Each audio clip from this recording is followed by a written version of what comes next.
All right, good afternoon, ladies and gentlemen, and welcome back to the recap. Michael D'Angelo, joined as always by my partner in crime, Mr. Big D, Daryl Ortiz, coming off of SummerSlam, the two-day extravaganza. You heard our recap from the first half of it.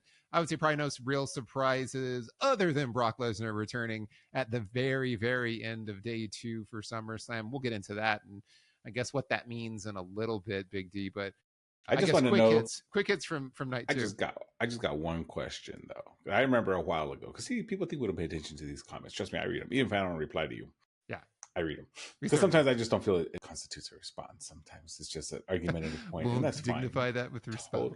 Totally fine. But I welcome it because hey, it's all good. I think I would like to know. I remember if you remember a while back, we talked about the possibility of a Brock Lesnar return. Yeah, we did. And somebody put, thank God you guys done right creative. Well, guess what? I just still don't write creative, but I want to know how that guy's doing because he's probably it happened right now. Because the reality is you knew he was coming back at some point. Eventually, like they were gonna do that. It makes sense that they're gonna tease Lesnar versus Cena. Like John Cena's doing the one last time too. Yeah, he's doing all his greatest hits over again. So gotta do which Brock means Lesnar one more time. Which means we're doing The Rock one more time. I'm about to say that means we should get the third in a lifetime. Yeah. Rock and John Cena. Well, and I am going to go out on a limb right now and say that's his last match. Yeah, Cena versus The Rock, because he's the final boss. Like, who better to be the final match of your career than the final boss? He's the just minus Travis Scott, because I heard he's not really. Yeah, he's done. Thank God for that. That Travis Scott is done in WWE. But yeah, so you had Brock Lesnar return. You had Cody Rhodes win the title, beating John Cena. John Cena full babyface now, so this wasn't even like a turn. He was just, I think he walked out and he's a babyface again. Yeah, I think I was talking about it. I think on TikTok with one of my commenters. It almost reminded me of when The Rock and Hollywood Hogan faced off, and Hogan was the heel going in, and the crowd turned him.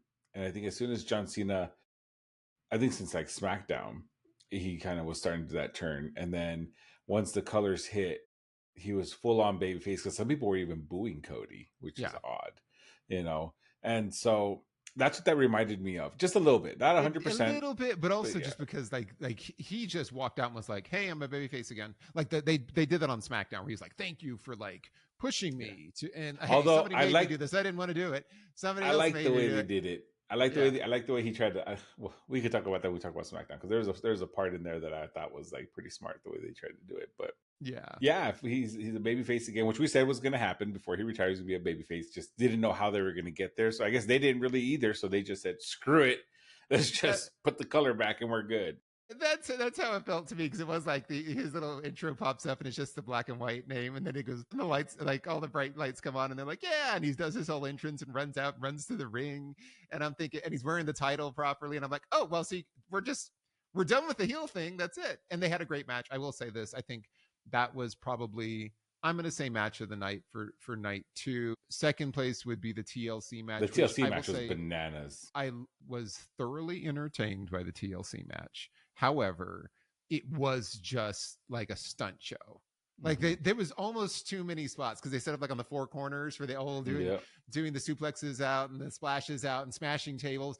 And I was and you had obviously Candice LeRae do that monster bump onto the ladder, which thank goodness she's okay. She had a big bruise, but she was fine. Yeah, but they made it look a lot worse. I thought something else happened to her. I was like, I thought she like was pretty seriously hurt, but it was a little too much. I will say that I was like, it was just like one spot. And I know they were trying to make it the biggest ever. And it was because you had the Dudleys and I think the Hardys were there too, right? And the Hardys were both there because they're going to be facing off one last time in TNA. Yeah. So they were there for that. So it was a little much where it's like, this feels like a stunt show, but it was fun. Like I was thoroughly entertained. Yeah. But as far as for me, it didn't really feel like much of a wrestling match. It just felt like, oh, we're doing lots and lots of spots, and then the YS6 retained. But anyways, on to Monday Night Raw. What are our highlights? What should we care about for Monday Night Raw, Big D? Now we had, of course, Seth Rollins coming out talking about how, his ruse and all that good stuff, because that was, in my opinion, an amazing, great moment. That was so cool. And then LA Knight interrupt, obviously, because people forgot LA Knight existed, unfortunately. I know, he's vanished completely. Yeah, but I love it. He came out at the right time, trying to throw a little challenge out there. Possibly that could be his next competitor. We'll find out later on that night. because we did have a tag team match set up. No, we didn't. We had a, hang on, I got it over here. I got it right here. Yep, we had a LA Knight versus a championship match because LA Knight asked for it, and they're in a giving mood apparently this week. Yeah, But we I got guess that later that evening. I guess Adam Pierce didn't book a card because It all was night just, he was hey, like, "Hey, you want it? You got it." I was thinking, who are the matches that are getting bumped? Because it's the equivalent of like, let me copy off your homework real quick, but just change the answers a little bit. yeah, So exactly. they had, after that we had Sheamus and Rusev and in a double count out, which obviously Yeah, means that I'm assuming Clash at Paris we're gonna have Sheamus and Rusev because they're like, oh crap, we forgot we have Clash at Paris and we only have like one match with Stephanie Bucket yeah. So you'll scheduled. have their blow So off match over there. yeah, I'm assuming that's going to be a false count anywhere's match or maybe a last man standing match, some type of hardcore stipulation. That match we had again double count out. We had Penta, Grayson Waller. I like how Grayson Waller's trying to be part of the New Day because he's trying to Yeah, replace Big E. that's fun. That's a nice little side story. I like it. Got himself talked into a match with Penta. Penta obviously won. Looked great. Obviously, Match was fun. yeah, No complaints. Speaking of giving away matches, Judgment Day demanded a rematch. They want the rematch for their tag titles. So Raquel and Roxanne got a rematch. yeah. And yeah, they were like, sure. And then Adam Pierce again came out was like, well, I'm in a giving mood, and I'm like, why would you give them an automatic rematch like on Raw? I They thought we weren't a got rid of long. those. I Yeah, they thought we weren't. got They rid of weren't a those. long-running tag team that had a long-running championship reign. Yeah. So that just felt like a little odd that they Mm-hmm. gifted it. And then, of course, you knew Charlotte and Alexa weren't going to lose Yeah, that they were going to quickly drop them anyway. now. Yeah, Plus, it helps with the storyline for Judgment Day because you still got Liv coming back eventually. So kind of sets stuff in place. Then we had, I call like the Spider-Man moment with the multiple Spider-Mans. We had Dominic Mysterio versus Dragon Lee. We had, of course, Dominic won, but you had Grande Americano, the XL or Venti version with Ludwig Kaiser. Then you had the Grande version with Pete Dunne. And yeah, then it looks like Chad Gable came back. So yeah. you I had think the it's OG. because we had Yeah. three El Grande Americanos. Yeah. So that's not a Starbucks order either. That's legit what happened on Raw. So we had that come up. We had Dominic pull the tights, take the victory because, of course, Dominic Mysterio just setting up the AAA for AAA Mania. Yeah, For he's going to go after the Grand Championship. So hopefully, if he wins that, that'd actually be pretty dope. that I'm was a pretty huge neat. fan of Yeah, Dominic Mysterio now. Like he has turned me around. He is doing he's so much thoroughly better. entertaining. He's a good worker. I mean, he's not the best in ring worker, Mm. but he's a good worker. He's solid. He's solid to Yeah, stuff, and his character work is really excellent. So I'm having fun with this. he's come a long way since his first shaky moments with his dad. Yeah, And he sure he's, has. I love, I will say, I love the tweets when he like something WWE tweets something, and then like Rey Mysterio will like say something back, and then just at the end of it put like, man, I wish Eddie would have won that match 20 years ago, whatever. It kept Dom. I love that they just lean into it so hard because you know what? The more and more time goes by, Dom is looking like Eddie. I know he does. Well, I know that's mostly intentional. Like he's trying to Yeah, mimic his it is. look, but It is. it's funny when you compare the two. Yeah. Then you had, of course, Becky Lynch come out, give her promo because Lyra can no longer challenge for the title while she Yeah, has it. she needs a new Enter Nikki challenger, Bella. which she Yeah, didn't get a new challenger. no, but she got Nikki Bella. Yeah, so we'll see what becomes of that. They just had a little exchange of words. Then we had our main event, which was a championship match set earlier in the evening. So we sandwiched Seth Rollins, a little Seth Rollins sandwich there. We had Seth Rollins versus LA Knight. I did not like the finish of this match at Agreed. all. And it's not because it's CM Punk. I get what they're trying to do. So those that don't know, they had a good match. It was a great match. They're Yeah, going match back was and excellent. forth. It was This a was good my probably match. favorite match of the night. Yeah, it was. A, It really yeah. was. Like I think LA Knight had just hit like what was it, a burning hammer to get a 2 count. But then before you know it, they're inside and CM Punk just like walks in looking like deranged and like medicated on something. He just like beelines it to Seth and just starts. So, I mean, LA Knight tries to stop him. Tell him, what are you doing? He just ignored him and went straight for Seth and like blind. I guess they're gonna do it like a blind rage. Obviously, he's mad because Seth screwed him over of his moment. Well, it's kind of like the tables turned because in the beginning you had Seth so pissed off at CM Punk and CM Punk didn't care because he was just like whatever. So now it's reversed because Seth Rollins like, I already got my title, I don't care, I'm done with you, whatever. But now CM Punk is pissed and CM Punk wants to come out and get his comeuppance or his his one up on him. So that caused the DQ, and then out comes I'm not sure what they're calling the faction. The Vision. The Yeah, Vision. it's the Vision. So you Okay. had Breaker and Reed, who had been banned from ringside the whole time because they Yeah. weren't allowed to be down there. As Yeah. soon as it ended in DQ, which I was like, you knew, obviously LA Knight wasn't going to win. Yeah. So it was pretty well telegraphed when Especially it like happened. the Monday after. There's no way. Yeah. So it was silly to me when you see this whole thing with CM Punk. I'm like, oh, okay, yeah. So this is how they get there. So LA Knight gets screwed again, and then of course all bets are off now. So Breaker and Reed come down and start laying waste to everybody. Yep. And then here comes Roman Reigns for the save, because Roman Reigns also still has his beef with the Vision, and so they end up heel stand tall. Everyone else is down. Bronson Reed just starting a Roman Reigns shoe collection. Apparently, I know he's got the Shula Fallas. he's giving me flashbacks of back in the hood. Man, you just took someone's shoes. Yeah. But anyways, that's how Raw ended. Again, the main event was probably the best match as far as wrestling goes. I really enjoyed it.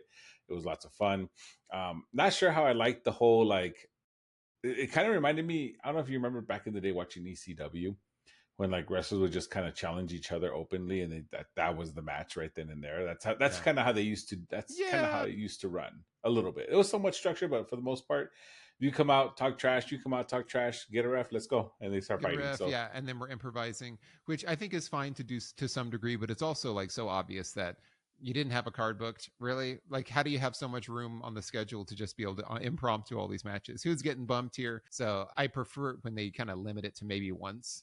Yeah, I think it was trying to be intentional. I think they're trying to be intentional with it to make it seem that way. I think it was written to be not written, right? But it just I don't know, it felt a little off. Maybe they could have just done the transitions a little bit better. Yeah. I don't know, but it was a fun show. It was a good after SummerSlam moment. Open up pretty much remembering that they have Clash in Paris, so now they're just trying to build matches for that, which I'm sure we're gonna have next week. We're probably gonna have a few more built up. So yeah. Yeah, and then SmackDown was interesting because they had teased like we're going to get John Cena on SmackDown, who's going to talk about what happened with Lesnar, and he barely talked about what happened. Yeah, that's where I was like, wait a minute, I thought this was going to be this big speech about him addressing the thing with Lesnar, but he came out full babyface, great energy. They were in Toronto, or they're Montreal, excuse me, they were in Montreal, and huge reaction from the Montreal crowd. Full baby face, great energy as always, solid stuff, doing his thank yous to Montreal. And then basically just said, Brock Lesnar, like, whenever you want some, come get some. Like, that was it. I think, well, here's the thing. I think what it is they're trying to save it because they don't want they're going to do a slow Brock to be the Clash in Paris match for John Cena because that's not the right marquee for them. You know what I mean? Like that's I'm assuming he's going to be what then Survivor Series? Like what's going to be so it's going to be I think isn't it not just SummerSlam? It's Survivor Series or Chamber. Oh, no, we've already had Elimination Chamber. We had Chamber. So we have Backlash. I think we've got. I think it is War Survivor Games. Series is in November with War Games. October. Bad. Are they gonna do Bad Blood? No. We did Bad Blood. We already did it. I don't know what pay-per-view orders. But sorry. I feel like they almost wait till Survivor Series at this point to do it. I think that probably is there another Saudi show? Yeah, well, Crown Jewel. They were doing Crown Jewel, but it's not in Saudi Arabia. It's in Australia. No, right? Yeah, Crown Jewel's going in Australia. It's going to be in Perth, Australia.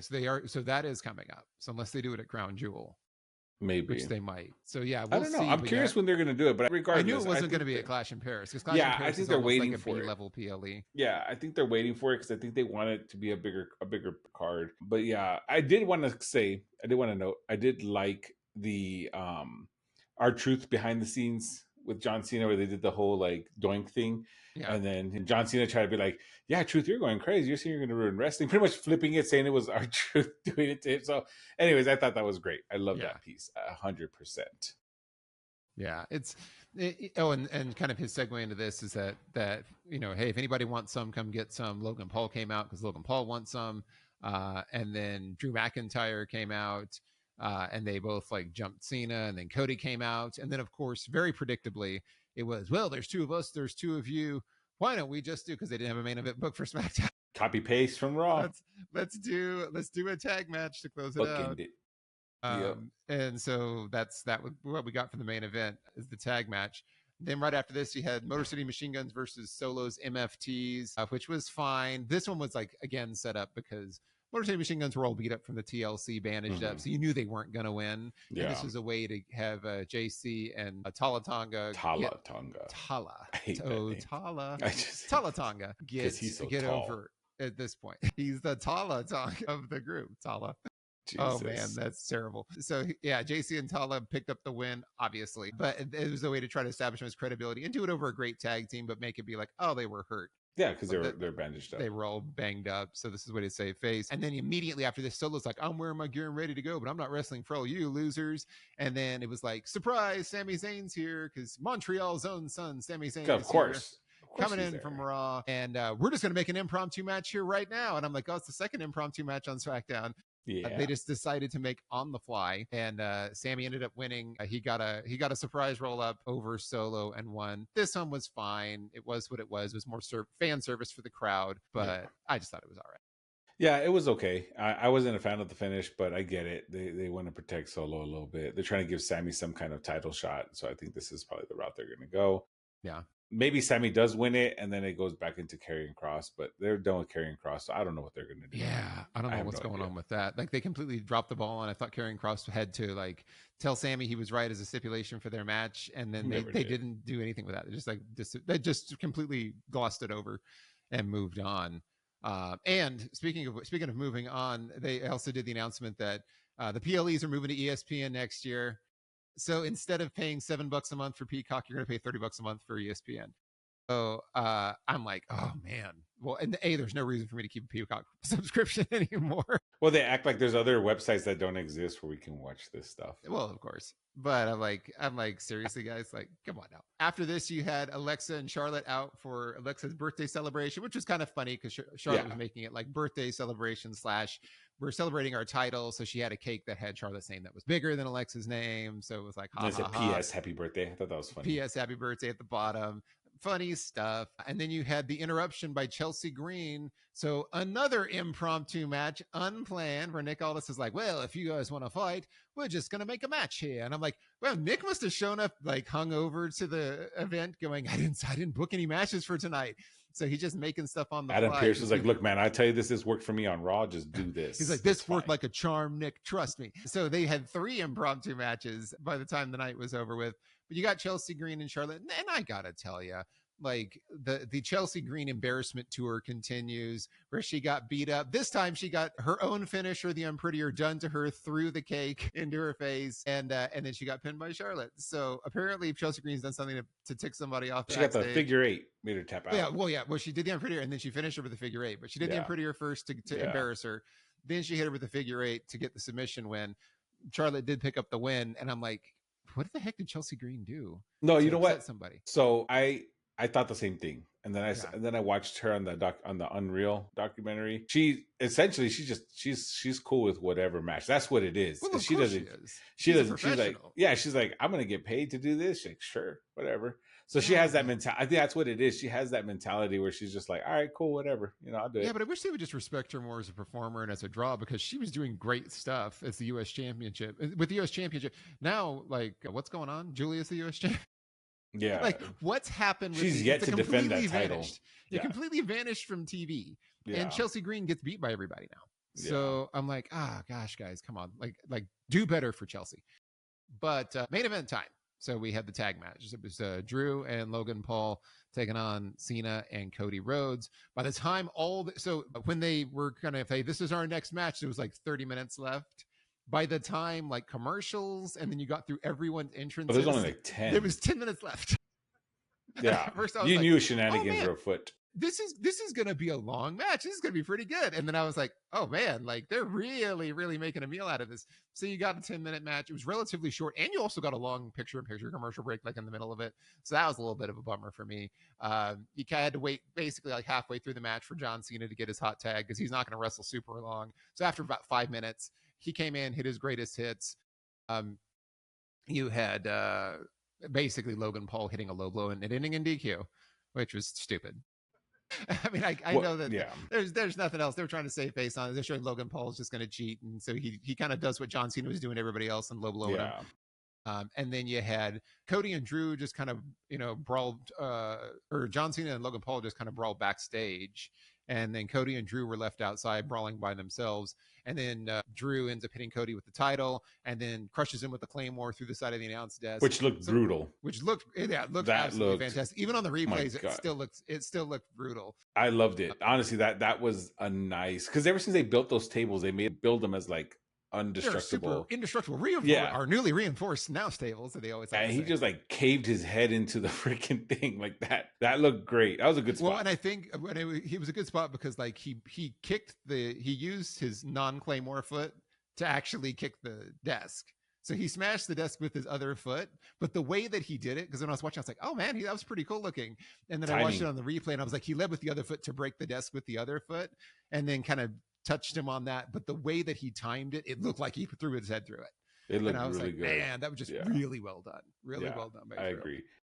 So now I guess we're getting Drew McIntyre versus Cody Rhodes. That's the new rivalry. And I like it too. Problem is, Drew ain't picking up the title off of him that quickly. And this will happen at Clash in Paris. So like you talk about Clash in Paris. So this is obviously going to be the blow off at Clash in Paris. You're going to have the individual matches with Cena versus Logan Paul. You're obviously going to have Cody and Drew, and then Cody go over again. Unfortunately, because Drew, I love what they do with Drew. Like Drew McIntyre as a competitor. I don't love what they're doing with him, but I love him as a character. I think he's doing great stuff. And then you're also probably getting Becky Lynch and Nikki Bella at Clash in Paris too. Pretty sure. So this is kind of like the filling it out. But yeah, they've just kind of glossed over the whole Lesnar thing. And we'll see him down the road at a larger event. So it's just like, I get you do it because you want to have something special happen on night 2 of SummerSlam. Like that's what I gauge this as. We got to have something big happen. We got to have something special. And then you're going to just let it cool off for a couple of months is the way I'm taking it. I think they're trying to gauge the crowd feedback on it. I think back to my point earlier, I think that's the plan, is to have it at a bigger PLE to kind of set it up, because I think that they know Lesnar's a big ticket draw. So they're going to save it for like a big regardless of how you feel about him, he's involved he named in a lawsuit. So I want to say this, he wasn't sued by anybody. He was named in a lawsuit. Nothing's really come out about it, but I know they've been staying away from it. And people feel like, hey, at this time it's probably not good for him to be there. Clearly they've looked at everything that they need to look at, and they made a business decision on whether it'd be appropriate to bring him back. And he's back now. So we'll see how this plays out. Physically, he looks good. I mean, he looked good when he came down there. He always does. He's obviously still a beast. He's still a specimen. For me, he looked a little leaner than I've seen him in a while, which is good. But yeah, we'll be waiting with bated breath for the continuation of that feud. But first, we got to get through Logan Paul versus John Cena. Yeah, so we'll see how that goes. But yeah, the outcome of this match, though, I totally see Drew. Even the way Drew McIntyre was fixated on the title, not wanting to give it back. I think that's going to be Cody's next opponent for now. I think it's perfect. We'll see how it goes. We'll see how it goes. And that was that was it for the week that was in WWE, everyone. Don't forget to like, share, and subscribe. Leave us your comments, whether you agree with us, disagree with us, or just want to say something mean to Big D. Hey, I'm good. I got thick skin. I could give. Big D does not care. But he's like, bring it on. Yeah. Bring on those comments. Even the ones that are like held for review because they can't be posted. I'm just kidding. I don't care about those. I approved all of them. I was like, go ahead. Y'all think y'all scare me. I ring announce for Lucha Libre, bro. I hear it all. He hears all the time. We hear it from like 2 feet away from our heads. So we're oblivious to all of that. And you know what? We just like the interaction. So it's fun. It's fun. Because you know what? Spoiler alert. This is not our job. Yeah. This is what we do for funsies. Yeah. This is a hobby. We're not doing this to make a living. We're doing it because we have fun. So you're not going to ruin our fun. You're not going to rain on our parade. That's how it goes. But until next time, I've been Michael D'Angelo. He's been Big Daryl Ortiz. Have a great week, everyone. See you soon.